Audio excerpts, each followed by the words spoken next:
이번에도 흥미로운 비판이 이번에 정책을 비판하는 논리 중에 몇 가지 중에 하나 가장 좀 제 눈에 띄었던 거는 계속 트럼프 대통령은 멕시코에 관세를 부과하는 게 미국에는 득이 될 것이다. 그러니까 프로피터블 할 거다라는 주장을 지속적으로 폈는데 이게 대부분의 경제학자는 물론이고 심지어 백악관 경제 참모들마저도 텔레비전에 나와서 인터뷰를 할 때 그 부분을 방어를 못해요. 그러니까 이 공동으로 고통을 쉐어한다, 분담한다는 정도로는 얘기를 할 수 있겠고 상대적으로 미국이 멕시코보다 유리한 입지에 있다. 왜냐면 경제적으로 훨씬 더 부강한 나라이기 때문에 라고는 얘기는 할 수 있어도 미국 국민들은 괜찮을 거다라고 얘기를 못하는 상황인데도 대통령은 끝까지 이거 우리 문제 없다. 우리한테는 별로 해되지 않을 거다라고 얘기를 하는 게 그러면 대통령이 어떤 정책을 추진하고 안 되면 일괄적으로 이렇게 나서서 하는 거는 좋은데 최소한 그 정책을 국민들한테 설득하기 위해서 거짓말을 동원해야 된다 그러면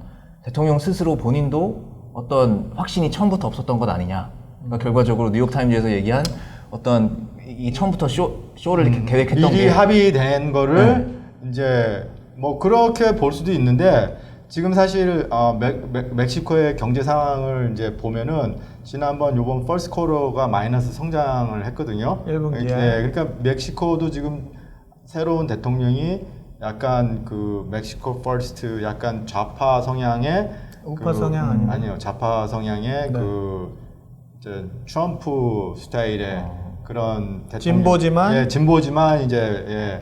그래서 약간 뭐가 문제였냐면 이제 그 혼두라스나 과테말라에서 난민이 올라올 때 이제 아까 말한 것처럼 미국에서 트럼프는 막아라 그렇게 이제 압력을 했는데 이분이 이제 좌파 진보니까 어떻게 이 사람들을 내쫓을 수가 내쫓을 수가 있느냐 해서 약간의 인권을 하면서 그 부분에 대해서 이제 조금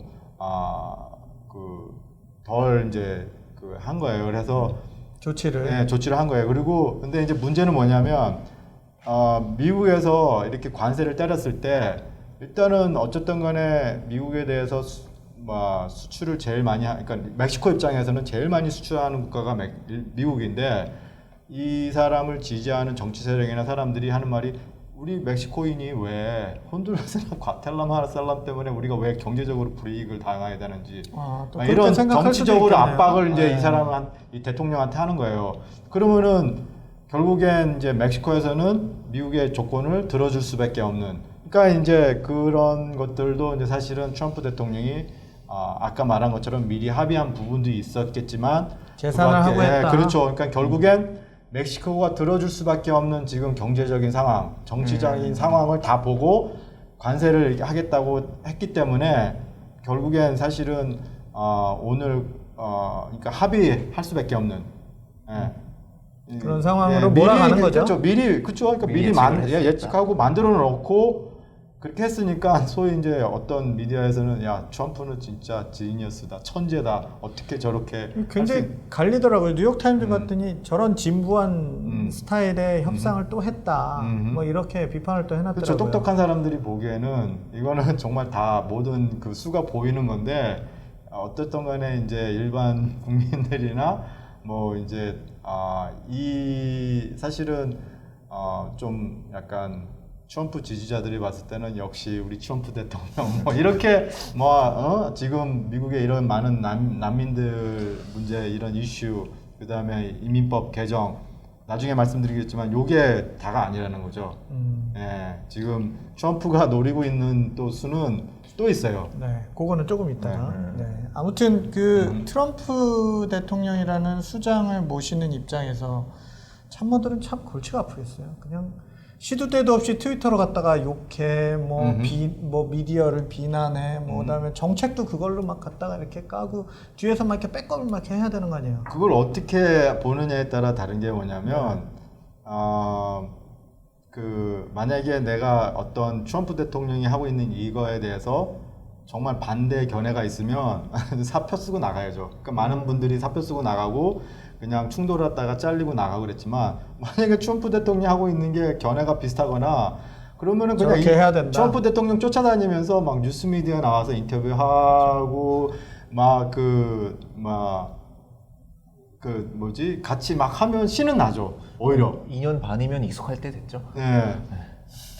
또 했구나 막아야지. 아니, 그러니까 뭐 이런 건가? 어쨌든 간에 사실 이 트럼프 대통령이 잘하는 것 중에 하나가 나는 다른 것보다 일반 국민들이 잘 알지 못하는 그런 이슈를 개인 이슈 이렇게 트위터를 날림으로 인해서 막 미디어가 집중적으로 다뤄서 일반인들도 알게끔 하는 뭔가 이슈화 예. 시키는 데는 기가 막힌 탁월한 거죠. 예. 그리고 일단 그 전에 모든 것을 자기가 유리한 선점을 하고 레버리지를 갖고 이거를 이제 하니까 뭐 진짜 탁월한 협상가라는 말이 그냥 나온 게 아니라는 것이 저도 느껴지는 것 같습니다. 제가 사실 그러니까 경제학자 분들한테 여쭤보고 싶었던 것 중 하나가 요번에 좀 진보적인 사람들과 또 어떻게 보면 자유무역을 지지하는 사람들 쪽에서 나왔던 비판의 논리가 중국이랑 무역 전쟁을 하는 거는 어떻게 보면 더 큰 프레임에서 보면은 패권 전쟁이지만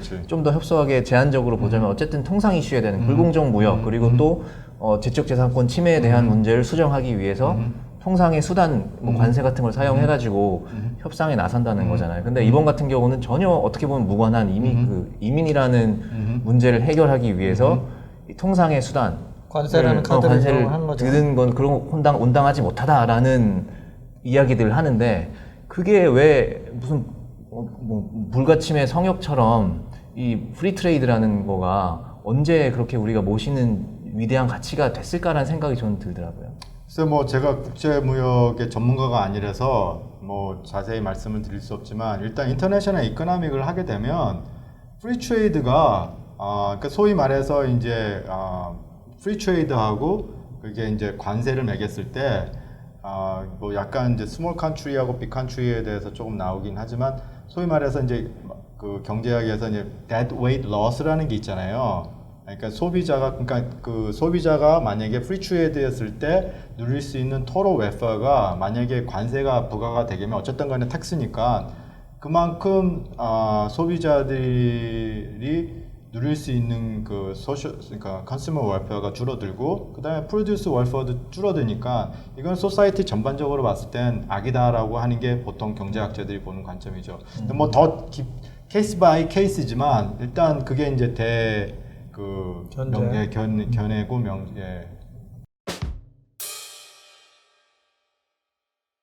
기준금리 얘기를 안 할 수가 없습니다.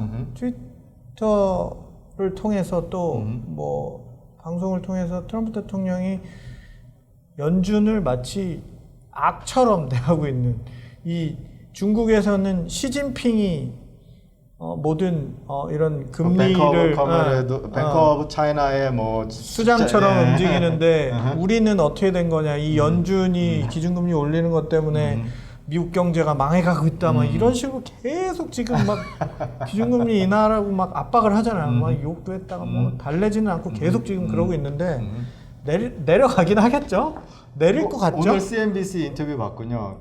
저기 트럼프 대통령하고 그 전화로 인터뷰했는데 그 부분에 대해서 진짜로 막 트럼프 시진핑은 중앙인민은행의 수장같이 해서 뭐 정말 위안화도 낙세하고 뭐 계속해서 그 유동성도 공급하고 뭐 그런 상황인데 자기는 그렇지 못해서 불리한 상황에서도 지금 이 무역 전쟁을 하는데 자기가 이기고 있다 이런 식으로 얘기하면서 자기 PR은 최고예요.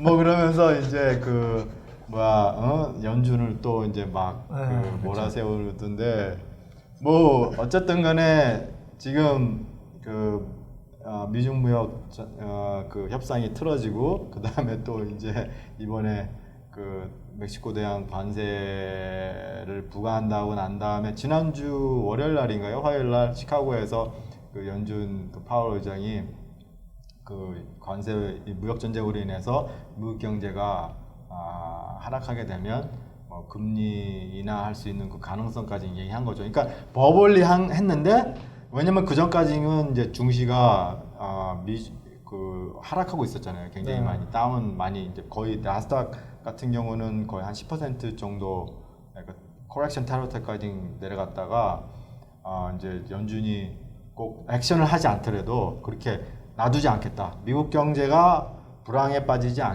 하겠다라는 얘기는 만약에 진짜 필요하면 금리 인하도 하겠다라는 분명히 그 메시지가 담아 있으니까 거기에 이제 시장은 반응해서 이제 다시 주식이 상승했는데 오늘 보니까 뭐 원래는 제가 지난주에 봤을 때는 9월 달에 한 번, 12월 달에 한 번 이렇게 금리 인하할 가능성이 있을 것 같이 이제 은행마다 좀 네. 다른데 뭐 7월 달까 이번 여름에 금리 인하하는 그렇게 보는 견해도 있고 연내 3번까지도 가능하다는 거예요. 그렇게 얘기도 하죠. 바클레이 같은 경우는 네. 세 번이 9월에 아니라 두 번. 0.75. 네. 바클레이 같은 경우는 9월 달에 0.5% 내리고 12월 달에 한 번 내린다고 그러면 뭐 JP 체이스 같은 경우는 JP 9월 달에 모건.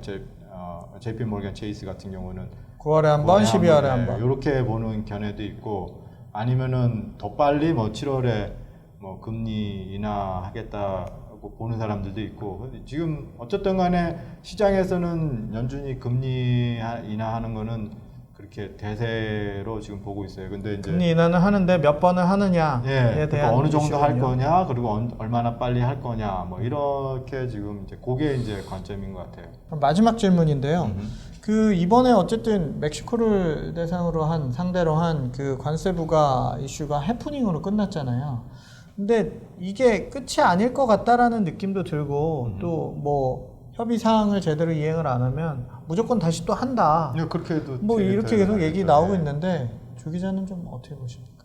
제가 어떤 예상을 할 수 있는 입장은 아니고 네. 제가 읽은 전문가들의 견해 중에서 좀 저한테 설득력 있게 다가왔던 거를 말씀을 드리자면 네. 그러니까 요번에 해프닝이라고 부르고 있는 우리 이 사건이 트럼프 대통령의 말대로 어떤 진짜 트위트 몇 방으로 거대한 멕시코라는 나라를 무릎 꿇린 건지 아니면 뉴욕타임즈의 보도가 사실이라면 그 논리적 귀결, 즉 트럼프 대통령이 처음부터 쇼를 트위터에서 자랑하기 위한 목적으로 쇼를 한 것인지 네. 그거를 차치하더라도 이 멕시코와 미국과의 관계보다도 중국이 지금 이 상황을 어떻게 해석하고 있을까가 사실은 더 중요한 문제다라고 이야기를 하는 사람들이 있더라고요. 네. 그 말인즉슨 이 트럼프 대통령의 협상 스타일이 정말로 이 상대국을 무릎 꿇리기 위해서는 자국의 큰 손실을 감수하더라도 있는 가능한 모든 수단과 방법을 가리지 않는 정말 무서운 협상가인지 아니면 트위터에서 자랑할 치적으로 세워가지고 스스로 이렇게 자축할 수 있는 조금만의 양보를 해줘도 그 정도만 그냥 노린 그 정도만 건지. 노리고 이렇게 그렇게만 해도 넘어갈 만한 그런 사람인지 이번 사건의 전개에 따라서 트럼프 대통령의 협상 스타일이 아마 읽혀질 수 있을 것이고 아마 중국에서 그 부분을 아주 조심스럽게 유심히 보고 있을 것이다라고 근데 말하는 전문가들이 있더라고요. 트럼프 대통령 입장에서 중국이랑 멕시코를 동일선상에서 놓고서 볼까요? 과연? 중국은 계속 지적재산권도 훔쳐가고 무역 적자도 크게 만드는 아주 적국처럼 지금 여기고 있잖아요. 중국에 대해서. 근데 그거를 멕시코랑 동일선상에서 이렇게 적용을 할 수 있을까? 그거는 또 한번 생각을 해봐야 될 이슈인 것 같습니다. 우리 김 교수님은 안 끝날 거다라고 생각을 하시죠? 여기서 끝이 아니다. 그렇죠. 왜냐면은 사실은 뭐 본인도 트위터로 오늘 아침에 날린 게 만약에 멕시코에서 제대로 이해 안 약속한 하면. 내용이 제대로 이행되지 않으면 다시 부과할 수 있다고 트위터에다가 날린 상태인데 언제든지 다시 불거질 수가 있죠. 왜냐면은 지난번에 월 펀딩 때문에 가버먼 셧다운 했었는데 그때 사실은 이 부분이 굉장히 이슈화가 됐잖아요. 그러니까 그러다가 그게 이제 다시 가버먼트를 제대로 그러니까 다시 오픈하고 했는데 또 다시 이게 이슈가 불거진 것처럼 지금 사실은 이제 아까도 잠깐 말씀드렸지만 트럼프 대통령은 지금 미국의 난민법이 너무 제너러스하다. 이거를 좀 더 보완을 해야 하고 개정을 해야 된다. 이민법을 개정해야 되는 게 목적인데 지금 하원을 장악하고 있는 게 민주당인데 민주당이 그 부분에 대해서 전혀 움직이지 않고 있고 그러니까는 이제 사실은 트럼프 지지자들이나 이런 사람들은 막 오히려 컨그레스가 국회가 하지 못했던 거를 트럼프 대통령이 관세라는 무기를 사용해서 멕시코로 하여금 하게 했다. 막 이런 식으로 지금 이제 이야기들을 하고 있죠. 이야기를 하고 있으니까 그렇죠. 그다음에 또 하나는 이제 또 하나 목적이 뭐냐면 그 난민들이 미국에 들어와서 난민 신청을 하는 게 아니라 멕시코에서 하게끔. 그래서 멕시코가 결국엔 그 난민의 그 중간 지역. 그러니까 지금 사실은 그 시리아 같은 데서 이제 난민이 생기면 어디로 가죠? 그 터키로 가잖아요. 그래서 터키에서 뭐 이제 더 이제 유럽으로 가는 사람들도 있지만 또 거기에서 또 난민을 신청하는 사람들도 있는 것처럼 한번 걸러질 수 있게끔 그렇죠. 역할을 예, 해달라는 그러니까 거죠. 미국에 일단 들어오지 말라는 거예요. 진보적인 생각을 가진 사람들 사이에서도 의견이 갈리는 부분이더라고요. 그게 난민이라는 게 직접적인 내 생명과 삶의 위험이 되는 어떤 소재가 내 생활 환경 주변에 있다라는 것을 전제로 해서 그거를 떠나는 거잖아요. 근데 중미에서 그런 환경에 있는 사람들이 그게 사실이라고 인정을 하더라도 일단 멕시코로 왔으면 진짜로 내일 누군가 나타나가지고 내 머리에 총을 겨눌 것 같은 그런 직접적인 위험은 벗어난 것 아니냐. 왜 난민이 반드시 세계 최강국인 미국에 와야지만 그 난민의 고통을 해결해 주는 것이냐 라는 부분에 있어서 어떻게 보면 멕시코를 한번 거치는 이상 이 사람들은 난민으로서의 어느 정도 설득력을 잃었다. 거기서부터는 경제적인 이민자들이다 라고 봐야 된다라고 생각하는 사람들도 있더라고요. 아무튼 상황을 좀 추이를 더 지켜봐야 될 것 같습니다. 오늘 말씀 감사하고 조 기자는 이번 방송이 마지막 방송이 아니기를 한번 기대를 해보겠습니다. 글쎄 말이에요. 난 정치적인 이슈를 우리 조 기자하고 좀 더 하면 좋을 텐데. 네, 아무튼 오늘 말씀 두 분 감사합니다.